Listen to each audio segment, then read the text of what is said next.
Good evening, everybody. Welcome to SPORE, Spiritual Principles of Recovery. And we're going to open this up like we always do with the serenity prayer. God, grant me the serenity to accept the things I cannot change, the courage to change the things I can, and the wisdom to know the difference. And it's that wisdom that sometimes just baffles me. I don't know it. I have to ask God what his wisdom is. My understanding sucks. Sure does. It sucks. So, you know, when I came into recovery, I came in because of consequences. I didn't come in because I wanted to solve a drug or a drink problem. Matter of fact, I didn't think I was an alcoholic. When I came into AA, people told me I was an alcoholic, and I'm like, what? What is that? I don't live under bridges. I don't do this. But you know, I caused more havoc and chaos in a lot of people's lives than I thought about. When I finally surrendered and realized that, hey, I am an alcoholic, I have a problem with drinking, then once that drink got taken away, then I was left with me. I was left with have to deal with me. And that's why these steps are so prevalent. The first step in the whole thing of recovery is we were powerless over drugs. We admitted we were powerless over drugs and alcohol, and our alcohol in our lives has become unmanageable. You can substitute that with drugs, sex, gambling, whatever you want to substitute it with, whatever your addiction is or whatever is bothering you. But the fact of the matter is that's the only step that mentions anything about alcohol. Everything else is me. That's what it is. Everything else I had to work on because I didn't have a connection with God. I didn't know who. Matter of fact, when I came in, I thought God put me on this earth to suffer. He put me on this earth, and he didn't love me. He abandoned me. I looked at him like my earthly father did. And it wasn't until I went to We Agnostics, and matter of fact, Pastor Paul pointed out to me that I was agnostic, that I was without knowledge, and that's what I was doing. I was viewing God as my earthly father. And it wasn't until then, because I was ticked off when he told me that. I was like, who are you? What? I know who Jesus is. And he just looked at me and goes, that's because Jesus is in your heart. But do you know who God is? Do you know Papa? And it wasn't till I started learning who Papa God was and how much he cared for me and how much he loved me before my life changed. It was knowing Papa, not Jesus. I'm not saying knocking Jesus, but knowing Papa, getting a relationship with Papa, and knowing that, man, he took care of me more times than I could think. He was there beside me, and I can tell you this, his love is unfailing. It will never leave you, nor will he ever forsake you. That he will not do. And he loves you so much that he sent his son to die on the cross, and he died viciously. And he freely got on that cross. Freely got on that cross. Did not even bat an eye when he did that. And he sent him for you. So that way you can have a relationship. Yes, his blood covers our sins, but it's the relationship that Papa God missed out on us. And that came from the fall of the garden. So here with that is Pastor Paul. Thanks, Jeremy. Appreciate that. Hey, good evening, everybody. We're going to get right into it. So the topic tonight, right? You being you. Really, is that you? I know that in my life, a lot of times I've had those times where I've thought, hey, I'm just being me. And there's a problem with that. Because sometimes what we have to learn is just you being you isn't quite the right place to be, right? So I know that was, the first thought that I kind of had when I was first getting sober is, hey, I just got to do me, right? Or actually, was it? Well, what I have to do is looking back, I do a quick inventory. And every time that I got into trouble, I mean like 100% of the time, you know what I'm saying? There was always one thing, right? It always started with an idea that I had. It seems like my ideas don't work about 100% of the time, right? When it seems like every time I was in trouble, it started with me trying to figure it out, right? I mean, there is a reason why they put a whole show together, right, about the dumbest criminals in the world, right? And every one of them thought what? This is the plan that'll never fail. Yeah, right. But I always managed to find those that did.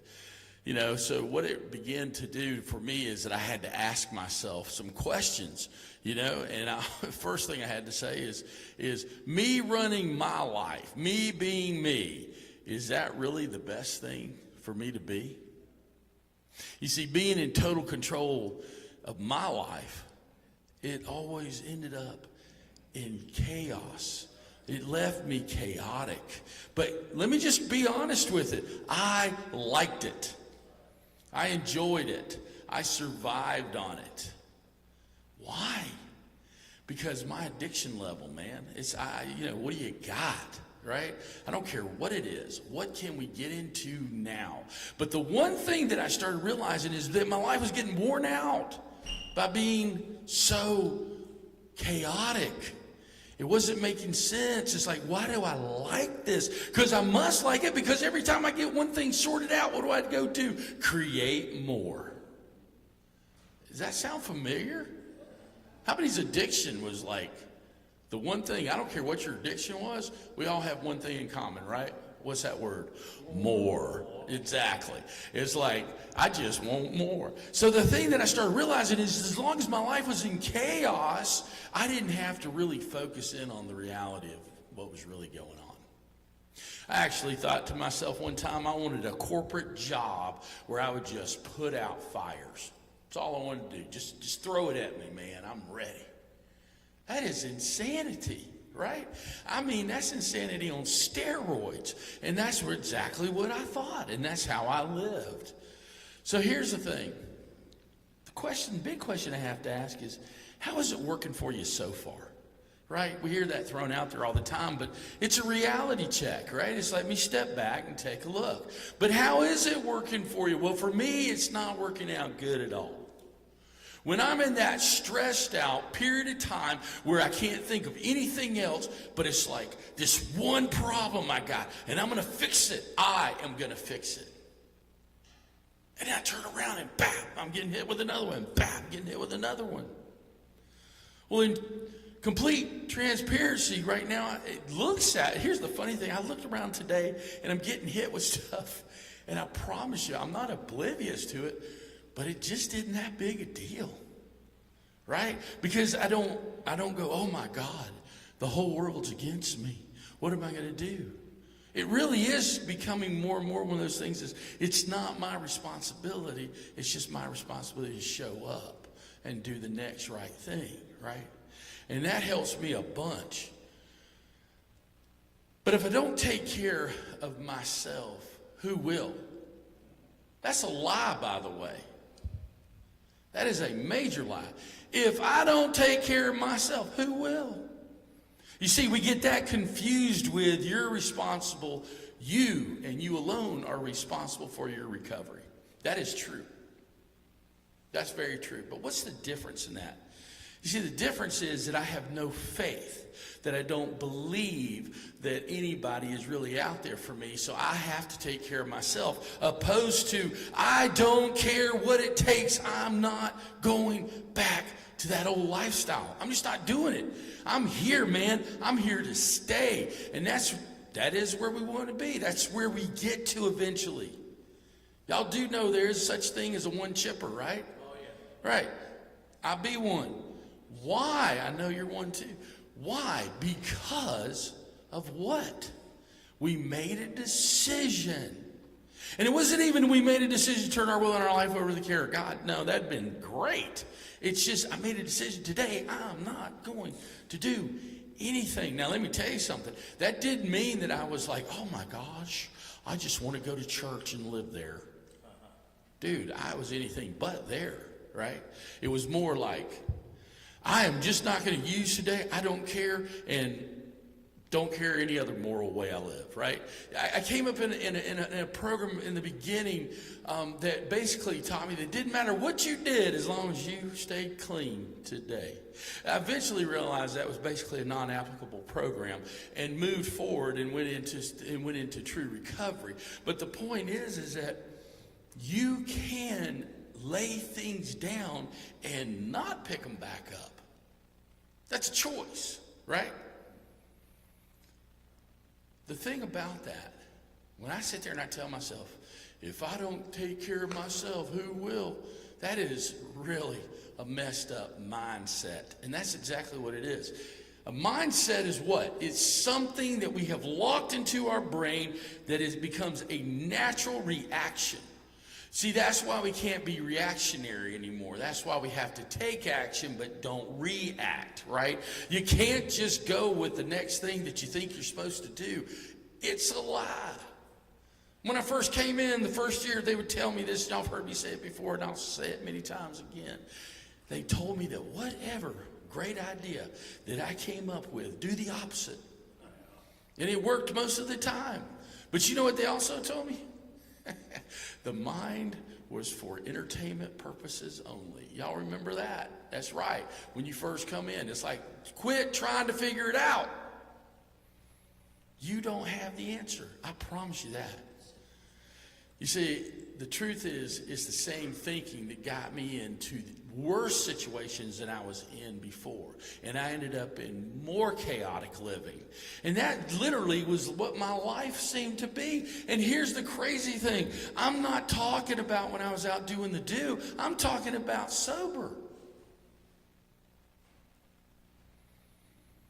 If anyone ever tells you you'll never hit a bottom again, they're lying to you. You will hit it even in sobriety.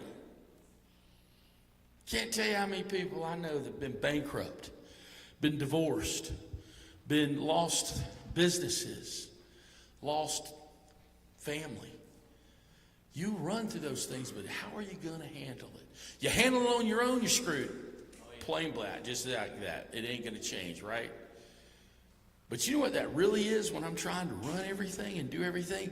That is what we call self-sponsorship. That's right.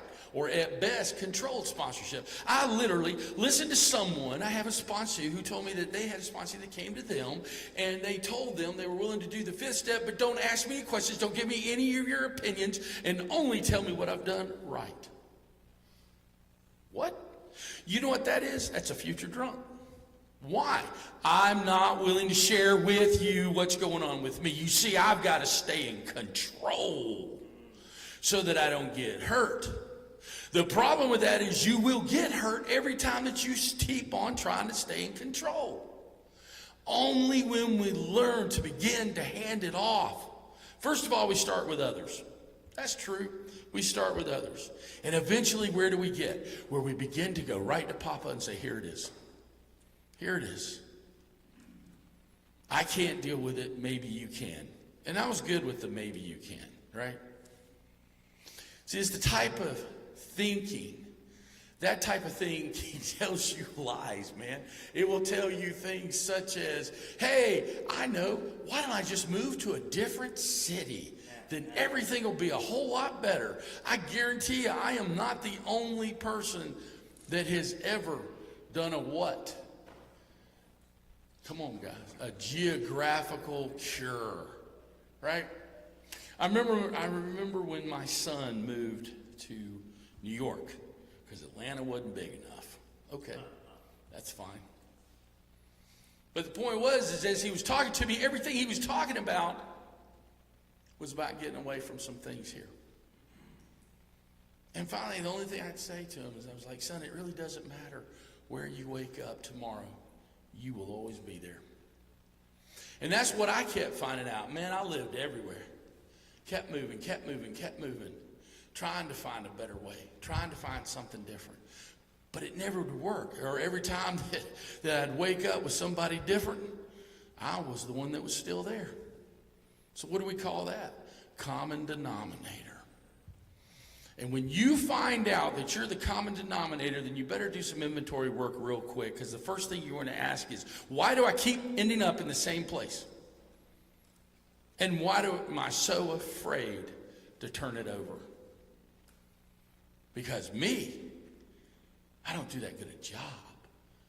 But somewhere in my crazy brain at times, I think I can.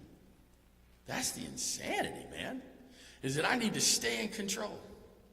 You know, it's funny, I always remember, I have a good friend, her name's Regina, and I just love her. And the thing is, I love what she always says. She says, I wake up alcoholic, and then I wake up Regina. There's so much truth in that, right? Now what I'm finding is I wake up as a child of God, then I wake up Paul. But I had to live with that. I had to remember who I was and what I was in the beginning, and I think we have to do that. We have to be willing to say, this is what I am today. You know, one of the most interesting things when I talk to people that have a year or less, right? I think to myself, and they go, well, I only have, like 9 months, and I know I got what? Yeah, I got 4 decades of doing this stuff, right? Here's the deal. Don't you think it's a lot easier for me than it is for somebody that's new? Why? Because you see, their brain tells them that the most natural thing in the world to do is go back to what they were doing. See, the most natural thing for you to do in your first year of sobriety is use. I mean, that's all you really know. So what does that tell you? Your mind is twisted a little bit. Right? What do we call that? That's a character defect, my friend. What is a character defect? It's a good character that got defective. Your brain is a great thing to use when you quit trying to control it. That's one of the first things that we have to learn. Or how about this one? I'm so lonely. I just need a relationship to change my situation. What? Are you smoking dope? That is whack, right? What do you have to offer? That's the first thing I ask my sponsees a lot of times. I go, what do you have to offer if you're going to go date somebody? Would you date you? I mean, I'm just going to throw it on them, right? I remember Jeremy telling me he was good with it. This is before he had a car way back when, because he had 2 MARTA passes. So it's like, so that's what he had to offer, right? That's what I'm saying. What do we have to offer? A lot of times I wouldn't date me because I have nothing to offer. I am of a value today I wasn't before, because I have a relationship with Papa that I have to offer. But let's take a look at how nuts that is. Proverbs 16:25 says, there is a way that seems right to a man. Y'all ever been there? Makes sense to me. Y'all notice it don't say to a woman, but anyway, but its end is the way of what? Death. Okay, let's get right to it. Here we go. When we go back out, what are we striving for? Last word up there. Death. Thank you. That's what we're moving to. Either it's spiritual death first, and then physical death. But here's the crazy thing. When you lose that spirituality, when you let go of your spiritual and you have a spiritual death, you don't care anymore about the physical death, right? I mean, isn't all of our bottoms the same, right? We didn't want to live anymore. We didn't want to die. We just didn't want to exist. That's a horrible place to be. I mean, horrible. But I've been there. See, it's really about being under wrong management. That's our problem. Our problem is we got a messed up management system, right? And so the thing is we have to be real honest with ourselves. Why is that? Because the manager over our life is unqualified. And who is that? You, me. You see, I was never designed, neither were you, to actually manage your life. You realize that? So you were set up for failure. Not by God, but by the enemy. Because somewhere in your mind, my mind, your mind, you convinced yourself that you could do the best job over anybody. Even growing up with your parents telling you basically you're stupid and you don't know what you're doing, but somehow I think I can do better than that. You're lazy and you don't know how to do anything. Well, I can go make a living with that. Oh, or how about this one? I don't like you. I don't love you. You'll never measure up. I'm going to overachieve with that one. You realize how stupid that is? I'm telling you, nowhere were we qualified to try to run our life, or, while we're on the subject, anyone else's. Because that's called what? Straight up codependency. 100%. Right? When I think I can do a better job of running your life than you can, and dude, I can't even run my own. There's a problem with that, isn't it? So what's the reality of that one? The reality is, what I'm really saying is, I would rather run your life because my life is too screwed up and I can't run it. You want to start making a change? One of the best things you can do is start praying for people and quit trying to change people. You see, I will never be able to change someone as good as Papa can. I will never help someone. I may help them get somewhere, but I will never get them somewhere, right? Oh, man, that's why we look at each other and we say things like, you're responsible for your recovery. I'm here to help you. One thing I guarantee you my sponsees will tell you up front, straightforward, is that I am willing to go as far as they're willing to go. But guess what? They stop, I stop. Move to the next one. Move to the next one. But when they're in it and they're going through it, I'm going to be right there with them. Because that's what we're required to do. It says in the book, in the big book, by the way, it tells us that our responsibility is to love our brothers and sisters and to help them. And the big book takes that and it says what? It says that we are responsible to be where? There. We're supposed to be right there. When people need help, we're supposed to be there for them, not fix them. And man, when I quit trying to fix people, it made a difference. You see, I have people in my life today, like sponsees, instead of hostages. I took hostages before. If you would just do it my way, then everything would work out. Oh my God, what would you do without me? I was really hoping they would start laying palms down as I walked. Or just glide, right? Just say Messiah. Because that's the complex that I seem to have had in that situation. Man, woo, thank you, God, for not laying me out and knocking me out right then. You should have, but you didn't, because you got mercy and you got grace, and you're so awesome. I just don't know how to deal with it. You know, what's funny is that I'm actually reminded of a passage in the big book of Alcoholics Anonymous. And what does it talk about? Well, it talks about, I tell you what, let's just read it. How about that? They did a better job than I'd have. It says, let's go down here. So on page 62, about 2/3 of the way down, it starts out and it says, many of us had moral and philosophical convictions galore. Man, we had all this morals, right? Because if you don't think you did, how many people did you judge? Do I need to say more on that? But then it goes in and it says, but we could not live up to them, even though we would have liked to and held others to that. Neither could we reduce our self-centeredness much by wishing or trying on our own power. You're powerless, dude. You ain't never going to make it on your own. We had to have God's help. Let's think about that for a second. What is it really saying? What it's saying is, I had high moral values. I didn't live up to them. I failed, but I held you to them. Isn't that amazing? And that the only way that I had a shot at starting to live those things is how? With God. Period. You see, what is it all saying there is I had to learn how to surrender. When I couldn't surrender, I was a fighter.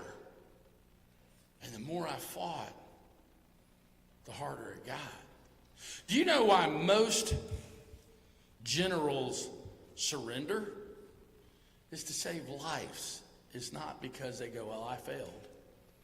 See, sometimes the higher value is in the surrender. And that's where you have to get to. Isn't that amazing that God himself says, just surrender it to me? Tell you what, you give me your heavy weights. You give me your heavy baggage. And I'll take care of it.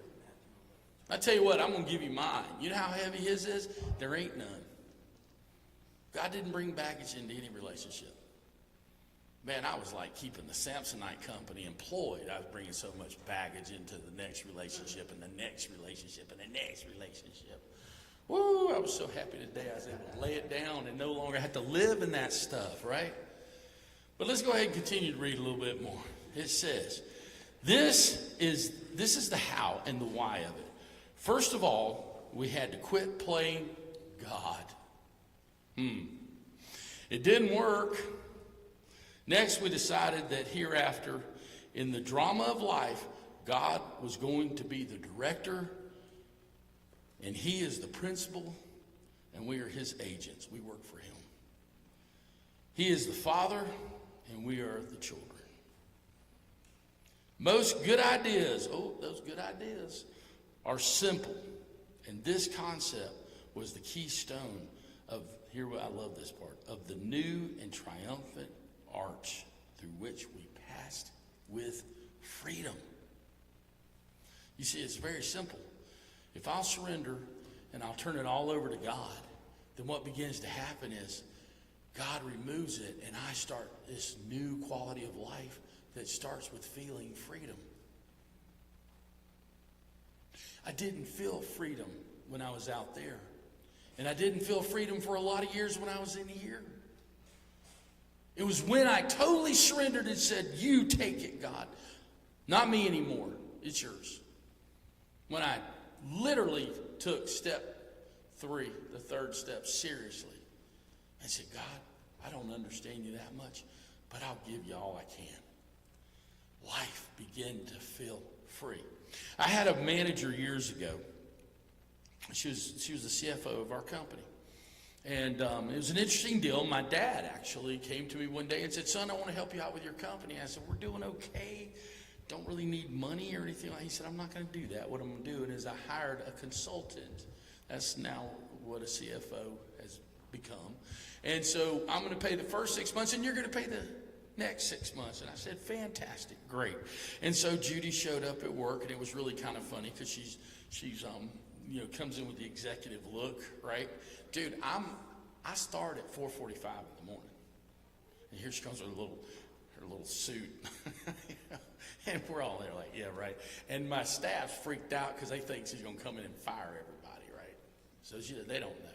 But at any rate, the point is that when Judy went around the company, she began to see things that I couldn't see. You see, I was so wrapped up in it, I couldn't see it, right? But she didn't have a dog in that fight. And so she began to bring things to the table. And so the biggest thing she did is she helped me to have a new way of thinking. My thinking was my problem. It wasn't the business. It was some of the ideas that I had when I was running the business. And so when she brought that new thinking, I had to go step back and go, okay, I'm willing to look at it. And there was some people that had to go, right, including me. Yeah, I actually fired myself and did not come back to work for a month. I went and got my thinking right. Yeah. And you know what was the most amazing thing? That month the company grew. And I literally, when I left, I said, unless it's blood or fire, I don't want to hear. And I didn't. You see, sometimes we have to step back out of a situation. It may be a family situation. It may be whatever, but you have to step out. You got to fire yourself from that situation because you need a different mind change. See, one of the best things that ever happened with me was when I took some time away from my family and they gave me time and they dealt with their life and I dealt with my life and we got back together and the next 40 years were great. Seriously, great. And so that's where our lives begin to change, is when we're willing to say, I don't need to be the one always in control. Tell you what, let me change my mind. Let me change my thinking. So how honest are you really willing to be with yourself? Because, man, if you want to change, if you want to make a difference in your life, if you don't want to go back out there, here's how we do it. You got to be willing to look at yourself and be honest with yourself. What's the first step? We admitted that we were or are powerless over our life situation. And my life is what? Unmanageable. What a difference that is. And hey, here's the most beautiful thing with that. Y'all know that's the freedom. When it talks about that we walk through the arch of freedom, into freedom, you know what it's really saying? When I got to this point and I admitted that my life was chaotic, out of control, and I really wasn't quite qualified to manage this any longer, all of a sudden I started feeling some freedom, some hope. You see, the word's pretty clear. It says that my people, what, perish for a lack of vision or hope. Wow. And why would I always think that I would have the answers? I certainly don't always have the answers. Matter of fact, I never have the best ones. But I know who does. The Alpha and the Omega. Think about that. The creator of the universe says, I am the beginning to the end and the end to the beginning. Dude, I know everything in between. You don't have to worry about it. Get out of the way and let me take over. But yet we want to be the one in control. Wow. The programming in my head is so messed up that I just had to literally just let it go. It wasn't even trying to fix it. It was, and it started with this. I looked at my resume and I was not qualified to be God. I am not the best for me in my life. There is one who is better. I'm willing to change. Matter of fact, Romans 12:2. I love this. It says, and do not be conformed. Don't buy into the garbage of the world, but be transformed by how? Renewing of your mind. See, the first thing I do when I get up in the morning is I don't sit there and think to myself, and maybe I'm going to offend somebody. I'm not thinking about how I'm going to cop dope today. I'm literally thinking, good morning, Papa. How you doing? I love you. Let's get going today. What a difference that makes. Just that one thing. Then I may start thinking about, I got to get to work. I got to make this happen today. But I've already started it off the right way. And by doing that, it seems like things get better before I even get to work. But it says that you may prove what is that good and acceptable and perfect will of God. Wow. You see, if God gives me the plan, I'm going to prove him right without even having to struggle to do it. Why? Because he is right. He's always right in that situation. I just have to be willing to let it go.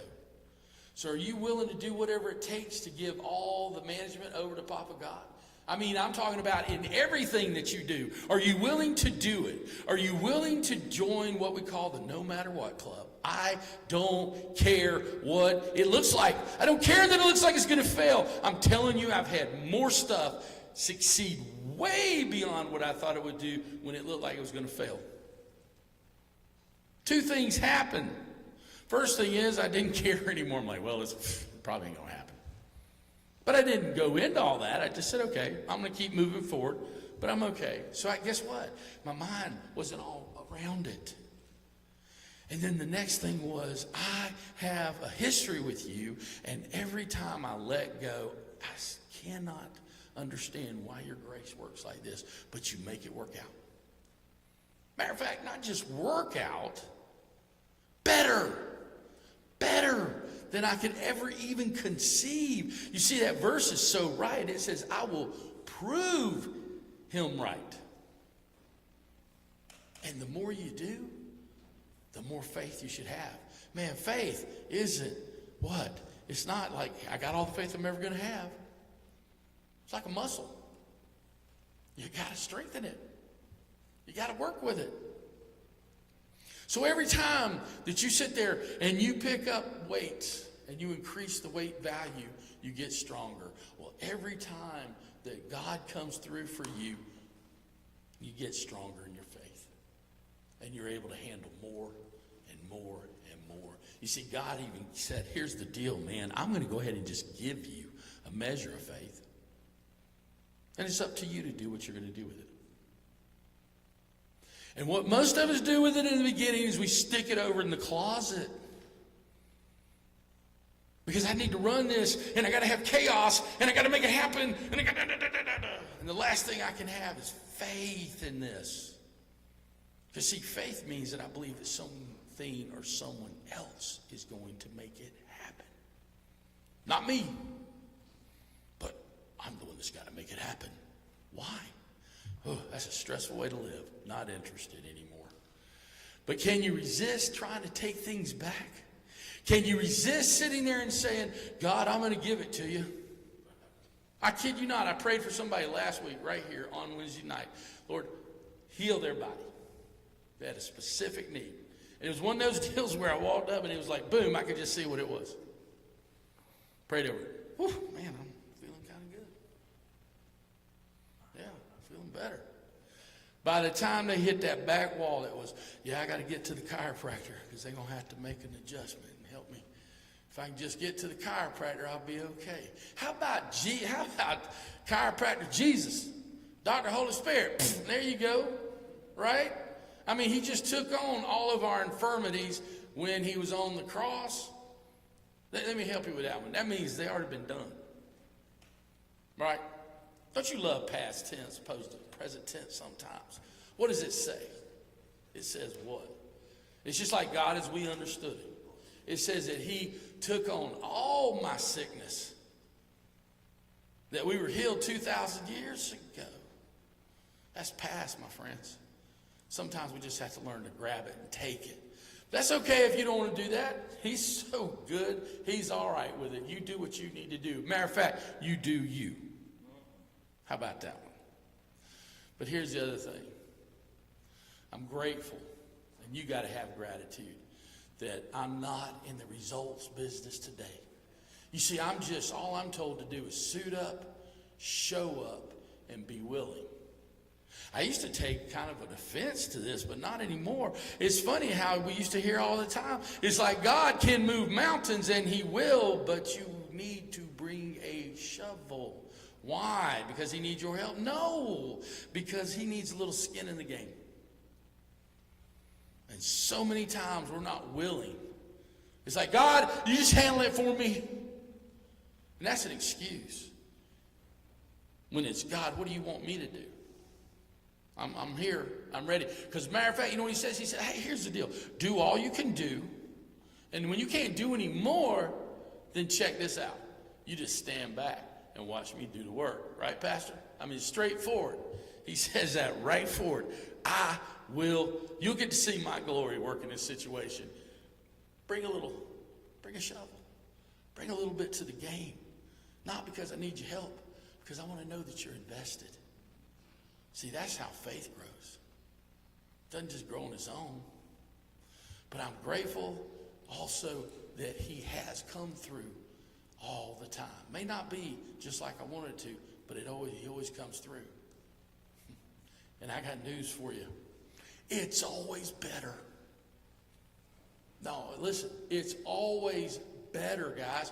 Even when it looked like it just totally failed. And I'm not going to go all into it, but I mean, I was like right there going to get my dream home. And it fell through the last minute. I was forced to make a decision to move that quick. I mean, like within 24 hours. Best thing that ever happened to me in my life. My kids ended up in the best school system they could have ended up in. Kids ended up getting scholarships. I mean, I had miracle after miracle after miracle happen that looked like it was, for a moment, it was devastating. But I honestly said, Lord, I don't know.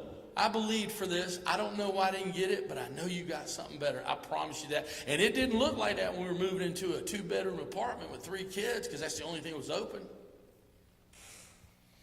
It didn't look like it when all of a sudden they're holding on to my money, and I'm not sure how long it's going to take before it comes back out of probate, and I'm stuck. I don't know. But everything turned around in a moment by what looked like failure. Had a situation today, my wife and I were talking, and I was like, babe, you remember how we had that one company that was willing to trade us out for services for a roof? And then we went ahead and said, yeah. And then they said no. And I was believing for a roof. You know, I'm like, God, I need a roof. And I said, isn't that awesome? They ended up, instead of giving us that, they ended up paying us money. They're a good client. And a tree hit my roof. And I get in the roof. So I got both. You see, I got a better situation. I just didn't feel it or see it at the time. You may feel that you're stuck in wherever you're at. You may feel like your life is stuck. A lot of times, if you're willing to keep turning it over, it's just a holding pattern. It's just a holding pattern, man. It's a repositioning. God's literally trying to put you in a better position to receive. So either you can do one of two things. I'm in the valley. I'm in the desert. Life just sucks. But God must have me here because he's trying to teach me. No, how about this? Lord, I don't know what you got going on, but I know it's got to be good. It's got to be good. Because I know every time I've been stuck right here, I ain't really been stuck. You just been holding me back. Because you literally are putting me in a better position. And when we have that attitude, it makes going through whatever we're going through a whole lot more easy, right? And that's the best part of it is. But here's the deal. I just got to remember, let Papa run the show. Let Papa run the show. Just back up and say, you know what? I does not know what I need to do next, but what I do know is I know you. And that's good enough. That's good enough. Just think when you were little and you sit there and you look at your dad and you think he's King Kong, Superman. And if he says, hey, I'm going to do this for you, you're going to do it for you. Well, we don't learn he's human for a few years. But God's never going to fail you because he's not human. He's going to be there. If we give it all to him, if you're willing to say, here it is, I'm done, I'm giving it all, then he actually gives us a promise. And it's found in Psalms 37:4. Delight yourself. What's delight yourself mean? Get happy. Delight yourself also in the Lord. Go get happy in the Lord. Why? And he shall give you the desires of your heart. Oh, Lord, I'm waiting for the Maserati. Hallelujah. I'm waiting for the new Indian. Hallelujah. No, that's not what he's saying. He's saying, dude, if you get excited about me and you, then I'm going to actually put the desires into your heart. And you're going to start going, never even thought about that before. Look here. A pastor? Really? Seriously, God? I mean, you do know where I came from, right? He's like, yeah. So I love you even more. See, that's the attitude we got to grab hold of. If we don't believe that he is out for us, then we got to believe he's out to be against us. And the only reason that I ever thought that was because I was taught by certain people that if something bad happened, it was just God. He was teaching you. Well, I kept thinking, why are you teaching me all the time? Can't you go teach some other folks a little bit? But then when I started realizing it was by the decisions. It's like literally I have had someone who was like, God took my grandfather away. And he was a good man, and he was a good man. But smoking those 2 packs a day and drinking a pint a day didn't help. Sometimes we got to get real. Sometimes we got to get to the point of saying, you know what? It's only by your grace that I'm standing right here, right now. And maybe I need to lean more into that than I need to try to figure out why I have problems in my life. Because here's the thing. I don't have any problem. Yeah, right. I have problems like all of us. But I can honestly say, I can not have to live in them. I'm able to put something off for maybe 2 or 3 weeks at a time because I'm not living in it. Does that make sense? It just is. And in God's right timing, it always works out. Wow. We're going to end it there tonight. We're going to to sit here and we're going to, as you begin to say our Lord's Prayer, I want you to think about that prayer for a minute. I want you to think about how he designed a whole prayer to talk about he would rather put his will in the situation than for you to have to live in it. Right? So how does that Lord's Prayer go? Our Father, who art in heaven, hallowed be thy name. Thy kingdom come, thy will be done on earth as it is in heaven. Forgive us today what? Give us our daily bread. Then what is he going to do? Come on, let's talk for a minute. What's he going to do after he gives us our daily bread? Which means he did what? He took care of your every need. Then he's going to do what? He's going to take us away from any evil. Why? Why? Because he's good and he's gracious, and he says what? That he is the power, right? And that he is the glory, right? Not me.